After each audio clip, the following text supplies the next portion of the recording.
Hi friends, ಇವತ್ತಿನ ವಿಡಿಯೋದಲ್ಲಿ ನಾವು ಹಸಿ ಅವರೆಕಾಯಿ ಸಾಂಬಾರನ್ನ ಯಾವ ರೀತಿ ಮಾಡೋದು ಅಂತ ನೋಡೋಣ. ತುಂಬ ಚೆನ್ನಾಗಿರುತ್ತೆ. ಮಸಾಲೆ ರುಬ್ಬಿ ಸಾಂಬಾರು ಮಾಡಿದರೆ ಸಖತ್ತಾಗಿರುತ್ತೆ. ಇದು ಹಸಿ ಅವರೆಕಾಳು ಸಾಂಬಾರಿದು ಮುದ್ದೆ, ಬಿಸಿ ಬಿಸಿ ಮುದ್ದೆ ಜೊತೆಗಂತೂ ಸೂಪರ್ ಅಂತಲೇ ಹೇಳ್ಬೋದು. ಇವಾಗ ಅದನ್ನು ಯಾವ ರೀತಿ ಮಾಡೋದು ಅಂತ ನೋಡ್ಕೊಂಬರೋಣ ಬನ್ನಿ. ಅದಕ್ಕೆ ಏನೇನು ಬೇಕು ಸಾಮಗ್ರಿಗಳಂತ ನೋಡ್ಕೊಂಬರೋಣ. ಇಲ್ಲಿ ನಾನು ಮೊದಲಿಗೆ ಅವರೆಕಾಳನ್ನ ಸುಲಿದು ನೀಟಾಗಿ ತೊಳೆದು ಇಟ್ಕೊಂಡಿದ್ದೀನಿ. ನಾನು ನೋಡಿ, ಇಲ್ಲಿ ನೀಟಾಗಿ ತೊಳೆದು ಇಟ್ಕೊಂಡಿದ್ದೀನಿ. ಆಮೇಲೆ ಅದಕ್ಕೆ ಖಾರ ರುಬ್ಬೋದಕ್ಕೆ ಅಂತ, ಇದು ಮಸಾಲೆ ರುಬ್ಬಿ ಮಾಡ್ತಿರೋ ಸಾಂಬಾರಲ್ವಾ, ಹಂಗಾಗಿ ಖಾರ ರುಬ್ಬೋದಕ್ಕೆ ಅಂತ ನಾನಲ್ಲಿ ಈರುಳ್ಳಿ, ಶುಂಠಿ, ಬೆಳ್ಳುಳ್ಳಿ ಮತ್ತು ಟೊಮೊಟೊ ಮತ್ತು ಸ್ವಲ್ಪ ಕೊತ್ತಂಬರಿ ಸೊಪ್ಪನ್ನು ತೊಗೊಂಡಿದ್ದೀನಿ. ಮತ್ತು ಇದಕ್ಕೆ ನೋಡಿ, ಇಲ್ಲಿ ನಾನು ಸ್ವಲ್ಪ ಗಸಗಸೆ ತೊಗೊಂಡಿದ್ದೀನಿ ಮತ್ತು ಇಲ್ಲಿ ಚಕ್ಕೆ ಪೌಡ್ರ್ ತೊಗೊಂಡಿದ್ದೀನಿ. ಅಂದರೆ ಚಕ್ಕೆ ಮತ್ತು ಲವಂಗ ಎಲ್ಲನ ನಾನು ಪೌಡ್ರ್ ಮಾಡಿ ಇಟ್ಕೊಂಡಿದ್ದೀನಿ. ಬೇಕಂದರೆ ನೀವು ಚಕ್ಕೆ ಲವಂಗನ ಹಂಗೆ ಹಾಕೋಬೋದು. ನಾನು ಪೌಡ್ರ್ ಮಾಡಿ ಇಟ್ಕೊಂಡಿದ್ದೆ ಅಂದರೆ ಪೌಡ್ರನ್ನೇ ಹಾಕ್ಕೊತಾ ಇದ್ದೀನಿ. ಆಮೇಲೆ ನೋಡಿ, ಇಲ್ಲಿ ನಾನು ಏನು ತೊಗೊಂಡಿದ್ದೀನಿ ಅಲ್ವಾ, ಅದನ್ನೆಲ್ಲ ಒಂದು ಮಿಕ್ಸಿ ಜಾರಿಗೆ ಹಾಕ್ಬಿಟ್ಟು ಅದ್ರ ಜೊತೆಲೇ ನಾನು ಬೇರೆ ಎಕ್ಸ್ಟ್ರಾ ಐಟಮ್ಗಳು ಹಾಕ್ತಾಯಿದ್ದೀನಿ. ಏನಂದರೆ ಎಕ್ಸ್ಟ್ರಾ ಅಂದರೆ ಏನಿಲ್ಲ, ಕಾಯಿ ತುರಿ ಮತ್ತು ಸ್ವಲ್ಪ ಖಾರದ ಪುಡಿ, ಧನಿಯಾ ಪುಡಿನ ಹಾಕ್ತಾಯಿದ್ದೀನಿ. ನೋಡಿ, ಇವಾಗ ನೋಡಿ, ಸ್ವಲ್ಪ ನನಗೆ ಖಾರಕ್ಕೆ ಎಷ್ಟು ಬೇಕೋ ಅಷ್ಟು ಖಾರದ ಪುಡಿ ಮತ್ತು ಸ್ವಲ್ಪ 1-2 ಸ್ಪೂನಷ್ಟು ಧನಿಯಾ ಪುಡಿ ಹಾಕ್ಬಿಟ್ಟು ಸ್ವಲ್ಪ ಒಂದು ಚಿಟಿಕೆ ಅರಿಶಿನ ಪುಡಿ ಹಾಕ್ತಾಯಿದ್ದೀನಿ. ಅಂದರೆ ಅಡುಗೆ ಅರಿಶಿನ ಇರುತ್ತಲ್ಲ, ಆ ಅಡುಗೆ ಅರಿಶಿನ ಹಾಕ್ತಾಯಿದ್ದೀನಿ. ಹಾಕ್ಬಿಟ್ಟು ಆಮೇಲೆ ಅದಕ್ಕೆ ಸ್ವಲ್ಪ ನಾನು ಕಾಯಿ ತುರಿನ ಹಾಕ್ತಾಯಿದ್ದೀನಿ.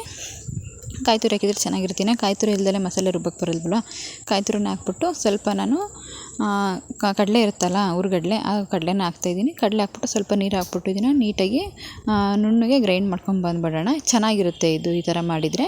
ಬೇಕು ಅಂದರೆ ನೀವು ಮಸಾಲೆನೆಲ್ಲ ಈರುಳ್ಳಿ ಮತ್ತು ಬೆಳ್ಳುಳ್ಳಿ, ಶುಂಠಿ ಎಲ್ಲ ಇದೆಯಲ್ಲ, ಅದನ್ನೆಲ್ಲ ಸ್ವಲ್ಪ ಎಣ್ಣೆಲಿ ಹುರ್ಕೊಂಡ್ಬಿಟ್ಟು ಆಮೇಲೆ ನೀವು ಬೇಕಾದರೆ ಹಂಗೇ ಒಗ್ಗರಣೆ ಹಾಕ್ಬಿಟ್ಟು ಮಾಡ್ಬೋದು. ನಾನು ಇಲ್ಲಿ ಹುರಿತಾ ಇಲ್ಲ, ಜಸ್ಟ್ ಹಂಗೆ ಹಸಿ ಮಸಾಲೆನೇ ಅರಿತಾಯಿದ್ದೀನಿ. ಆಮೇಲೆ ಇದನ್ನು ಎಣ್ಣೆಲಿ ಸ್ವಲ್ಪ ಫ್ರೈ ಮಾಡ್ತೀನಿ. ಆಮೇಲೆ ನೋಡಿ, ನಾನಲ್ಲಿ ಒಗ್ಗರಣೆಗೆ ಅಂತ ಈರುಳ್ಳಿ, ಟೊಮೊಟೊ ಮತ್ತು ಸ್ವಲ್ಪ ಕರಿಬೇವು, ಸಾಸಿವೆ ಎಲ್ಲ ತೊಗೊಂಡಿದ್ದೀನಿ. ಆಮೇಲೆ ಪಾತ್ರೆ ಇಟ್ಬಿಟ್ಟು ಪಾತ್ರೆಗೆ ಎಣ್ಣೆ ಹಾಕಿ, ಎಣ್ಣೆ ಬಿಸಿ ಆದಮೇಲೆ ಸಾಸಿವೆ, ಕರಿಬೇವು ಹಾಕ್ಬಿಟ್ಟು ಚೆನ್ನಾಗಿ ಫ್ರೈ ಮಾಡಿ ಆಮೇಲೆ ಈರುಳ್ಳಿನ ಹಾಕ್ತಾಯಿದ್ದೀನಿ. ಈರುಳ್ಳಿನ ಅಷ್ಟೇ ಚೆನ್ನಾಗಿ ಫ್ರೈ ಮಾಡಿಬಿಟ್ಟು 1-2 ನಿಮಿಷ ಅದು ಚೆನ್ನಾಗಿ ಫ್ರೈ ಆಗಬೇಕು ಈರುಳ್ಳಿ. ಆಮೇಲೆ ಈರುಳ್ಳಿ ಫ್ರೈ ಆದಮೇಲೆ ನಾನು ಇದಕ್ಕೆ ಟೊಮೊಟೊನ ಆ್ಯಡ್ ಮಾಡ್ತಾಯಿದ್ದೀನಿ. ಅಂದರೆ ನೀವು ಮೊದಲೇ ಮಸಾಲೆನ ಹುರಿದು ಬೇಕಾದ್ರೂ ಮಾಡ್ಕೋಬೋದು. ಇಲ್ಲ ಅಂದರೆ ನೀವು ಇದೇ ಥರ ಮಾಡಿಬಿಟ್ಟು ಇವಾಗ ನಾವು ಕಾಳೆಲ್ಲ ಏನು ಹಾಕ್ತೀವಲ್ಲ, ಅದಾದಮೇಲೆ ಸ್ವಲ್ಪ ಮಸಾಲೆನೇ ಹಾಕ್ಬಿಟ್ಟು ಸ್ವಲ್ಪ ಒಂದು 5 ನಿಮಿಷ, 1-2 ನಿಮಿಷ ಚೆನ್ನಾಗಿ ಎಣ್ಣೆನೆಲ್ಲ ಫ್ರೈ ಮಾಡಿಬಿಟ್ರೆ ಅದನ್ನು ಹಸಿ ವಾಸನೆ ಎಲ್ಲ ಹೋಗುತ್ತೆ. ಇವಾಗ ನೋಡಿ, ನಾನು ಇವಾಗ ಕಾಳು ಏನು ತೊಗೊಂಡಿದ್ದೆನಲ್ಲ, ಅದು ನೀಟಾಗಿ ವಾಶ್ ಮಾಡಿ ಇಟ್ಕೊಂಡಿದ್ದೆ. ಆ ಕಾಳನ್ನ ಹಾಕ್ಬಿಟ್ಟು ಚೆನ್ನಾಗಿ ಎಣ್ಣೆಯಲ್ಲೇ ಫ್ರೈ ಮಾಡಬೇಕು ಫಸ್ಟು ಸ್ಟಾರ್ಟಿಂಗು. ಚೆನ್ನಾಗಿ ಎಣ್ಣೆ ಫ್ರೈ ಆದರೆ ಚೆನ್ನಾಗಿರುತ್ತೆ. ಹಸಿ ಕಾಳು ಅಲ್ವಾ, ಬೇಗ ಬೆಂದುಬಿಡುತ್ತೆ. ಇದನ್ನೇ ಜಾಸ್ತಿ ಏನು ಕುಕ್ಕರಿಗೆ ಹಾಕೋ ಅವಶ್ಯಕತೆ ಇರಲ್ಲ, ಕುಕ್ಕರಲ್ಲಿ ಕೂಗೋ ಅವಶ್ಯಕತೆ ಇರಲ್ಲ.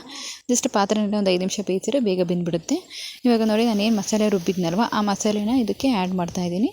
ಇದನ್ನು ಆ್ಯಡ್ ಮಾಡಿಬಿಟ್ಟು ನೀಟಾಗಿ ಒಂದು ಸಲ ಮಿಕ್ಸ್ ಕೊಡಬೇಕು. ಇದನ್ನು ಮಿಕ್ಸ್ ಕೊಟ್ಬಿಟ್ಟು ನಾವು ಏನು ಮಾಡಬೇಕು ಅಂದರೆ ಒಂದು 5 ನಿಮಿಷ ಇಲ್ಲಾಂದರೆ ಒಂದು 3 ನಿಮಿಷ ಆದರೂ ನಾವು ಇದನ್ನು ಲೋ ಫ್ಲೇಮಲ್ಲಿ ಚೆನ್ನಾಗಿ ಅದನ್ನು ಹಸಿದಾಗಿ ರುಬ್ಕೊಂಡಿರ್ತೀವಲ್ಲ ನಾವು ಮಸಾಲೆನ, ಹಸಿ ವಾಸನೆ ಹೋಗೋವರೆಗೂ ಚೆನ್ನಾಗಿ ಇದನ್ನು ಸ್ವಲ್ಪ ಫ್ರೈ ಮಾಡಬೇಕು ಎಣ್ಣೆಯಲ್ಲಿ. ಆವಾಗ ಅದು ಹಸಿ ವಾಸನೆ ಎಲ್ಲ ಹೋದ್ಮೇಲೆ ಒಂದು ಪರಿಮಳ ಬರುತ್ತೆ, ಸಖತ್ ಚೆನ್ನಾಗಿರುತ್ತೆ ಅದು. ಅಂದರೆ ಹಸಿ ವಾಸನೆ ಹೋಗಿದೆ ಅಂತ ಅಲ್ಲಿಗೆ ನಮಗೆ ಅರ್ಥ ಆಗುತ್ತೆ. ಆಮೇಲೆ ಅದೆಲ್ಲ ಚೆನ್ನಾಗಿ ಫ್ರೈ ಆದಮೇಲೆ ನಾವು ಮಿಕ್ಸಿ ಜಾರಲ್ಲಿ ಇನ್ನೂ ಸ್ವಲ್ಪ ಖಾರ ಎಲ್ಲ ಉಳಿದಿರುತ್ತಲ್ಲ ಮಸಾಲೆ, ಅದಕ್ಕೆ ಸ್ವಲ್ಪ ನೀರು ಹಾಕ್ಕೊಂಡು ಅದಕ್ಕೆ ನಾವು ಎಷ್ಟು ಬೇಕೋ ಅಷ್ಟು, ನಮಗೆ ಸಾರು ಇವಾಗ ತಿಕ್ನೆಸ್ ಎಷ್ಟು ಬೇಕೋ ಅಷ್ಟು ನಾವು ಮಾಡ್ಕೋಬೋದು. ಇದೇ ಥರ ಇಷ್ಟು ಗಟ್ಟಿಗಿದ್ದರೆ ಇದನ್ನು ಚಪಾತಿ, ದೋಸೆಗಾದರೂ ಗ್ರೇವಿ ಥರ ತಿನ್ಬೋದು, ಸಖತ್ತಾಗಿರುತ್ತೆ. ಇದಕ್ಕಿಂತ ಸ್ವಲ್ಪ ನೀರು ಹಾಕ್ತೀನಿ ನಾನು, ಯಾಕಂದರೆ ಅದು ತುಂಬ ಗಟ್ಟಿಯಾಗುತ್ತೆ. ಇನ್ನು ಬೇಯಬೇಕಲ್ವ, ಕಾಳೆಲ್ಲ ನಾವು ಕುದಿಸ್ಬೇಕು, ಹಂಗಾಗಿ ಇನ್ನೂ ಗಟ್ಟಿ ಆಗಿಬಿಡುತ್ತೆ ಅದು. ನಾನಿನ್ನು ಸ್ವಲ್ಪ ನೀರನ್ನ ಆ್ಯಡ್ ಮಾಡ್ತಾಯಿದ್ದೀನಿ. ನೋಡಿ, ಇನ್ನೂ ಇಷ್ಟು ನೀರನ್ನ ಆ್ಯಡ್ ಮಾಡಿದ್ರೆ ಸಾಕು.